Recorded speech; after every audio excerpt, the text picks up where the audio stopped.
Bonjour à tous et bienvenue sur la chaîne YouTube de France Minéraux. Je suis ravie de vous retrouver aujourd'hui pour vous donner 5 pierres que l'on peut conseiller lors de la grossesse. Alors pour commencer, je souhaite ouvrir une petite parenthèse. Alors je vais aborder 2 points. Tout d'abord, dans cette vidéo, il y aura évidemment beaucoup de pierres associées à l'énergie féminine. Et deuxième point, alors c'est le petit disclaimer que je faisais en temps normal sur les vidéos qui traitaient de chaque pierre, que je ne fais plus trop maintenant. Mais du coup, je pense que c'est l'occasion de le faire aujourd'hui. Effectivement, si vous souffrez d'un quelconque problème de santé, n'hésitez surtout pas à consulter un médecin, surtout si vous êtes enceinte, par pitié. Voilà, ne mettez pas, si vous voulez, tous vos espoirs de guérison si vous avez un problème dans les minéraux uniquement.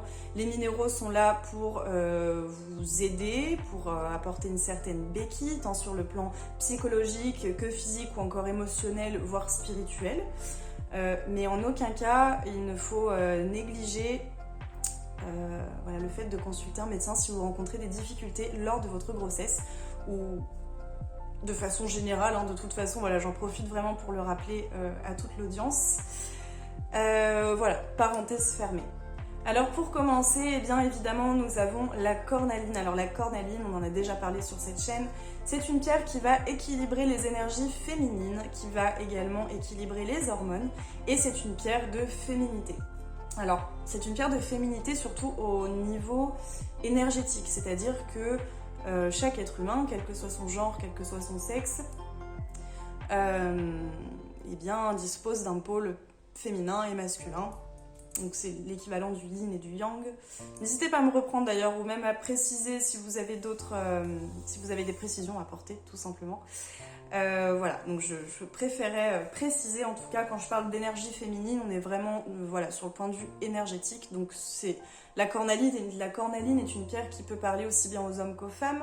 Là, en l'occurrence, voilà, on parle de grossesse, donc ce sera surtout d'un point de vue hormonal et donc de l'équilibre des hormones. Surtout. Évidemment, on peut l'utiliser dans le sens énergétique, puisque c'est une pierre qui, de toute façon, est très apaisante et très déstressante et très douce de façon générale. Ensuite, nous avons le quartz rose. Alors, le quartz rose également est une pierre très douce et très déstressante, donc c'est toujours, je pense, quelque chose de très intéressant à utiliser lorsque vous portez un enfant. En effet, le quartz rose, en plus d'avoir ses très jolies vertus, est également une pierre d'amour inconditionnel. Donc c'est typiquement la pierre, selon moi, qui est destinée à l'amour mère-enfant.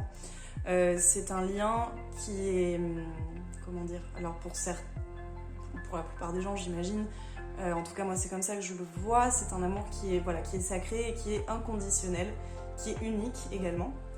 Et donc c'est une pierre, voilà, qui permet en fait à la personne qui est enceinte d'appréhender la venue de son bébé, d'apprendre à le connaître entre guillemets par ses ressentis et voilà, qui va aider finalement la mère à développer tout cet amour et à le transmettre durant toute la grossesse.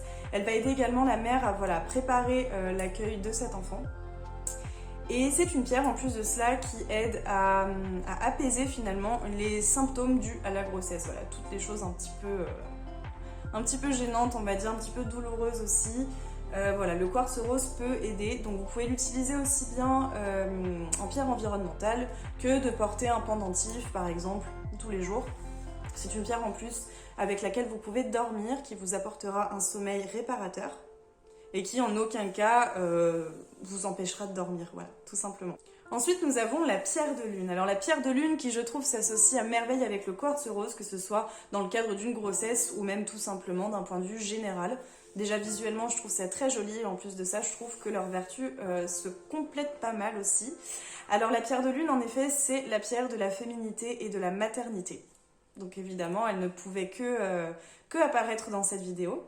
Et en plus de ça, c'est une pierre qui régule les hormones féminines. Ensuite, nous avons l'aventurine. Alors l'aventurine, c'est une pierre qui aidera à apaiser les nausées, les douleurs lors de la grossesse. Elle aidera également à avoir de la vitalité, ce qui est parfois un petit peu compliqué quand on porte un enfant. C'est également une pierre qui va protéger votre organisme dans son ensemble et qui va vous apaiser du stress. Donc j'ai décidé d'en parler puisque je trouve que c'est une pierre dont les vertus physiques se prêtent totalement à la grossesse. Donc déjà par rapport au fait qu'elle va apaiser les nausées et les douleurs. Mais au-delà de ça, le fait de protéger l'organisme et de réduire le stress, je pense qu'effectivement, ce sont voilà, ce type de vertus typiquement qu'on peut rechercher lorsqu'on est enceinte. Pour terminer, eh bien, nous avons la kunzite. Alors la kunzite, là, ça sera un petit peu plus global, on ne sera pas trop sur des vertus physiques par exemple.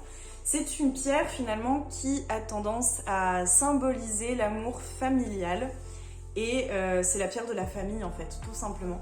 Donc vous pouvez la porter sur vous, par exemple en association avec du quartz rose et de la pierre de lune, hein, éventuellement. De toute façon, toutes ces pierres s'associent entre elles sans problème. Voilà. À part peut-être la cornaline qui est un petit peu plus compliquée par rapport à l'aventurine, je pense. N'hésitez pas à me donner vos précisions à ce sujet si vous avez des expériences avec ces pierres. Je sais que d'instinct, j'aurais du mal à associer l'aventurine et la cornaline. Voilà, bon, ça n'engage que moi, hein, mais j'aurais plutôt tendance en tout cas à associer la kunzite à la pierre de lune et au quartz rose, puisque voilà, bon, c'est pas l'amour inconditionnel comme peut le représenter le quartz rose, mais voilà, la kunzite c'est quand même la pierre de la famille, et effectivement quand on atteint un enfant, on peut tout à fait être intéressé par ce type de vertu, c'est pourquoi j'ai choisi d'en parler. Et en plus de cela, eh bien voilà, comme toutes les pierres roses, c'est une pierre très très douce, très cocon, très, voilà, très anti-stress, qui aide à dormir, qui apaise le cœur. Donc voilà, pour moi c'est une pierre qui est tout à fait adaptée à la grossesse. J'espère que cette vidéo sur la grossesse vous aura plu. N'hésitez pas à vous abonner, liker, partager, mais aussi commenter. C'est toujours un plaisir d'avoir vos retours par commentaire. En attendant, eh bien, comme je l'ai évoqué dans la vidéo précédente, je vous retrouve samedi pour vous parler de 5 pierres qui sont associées aux enfants et en tout cas, voilà, qui répondent aux besoins des enfants.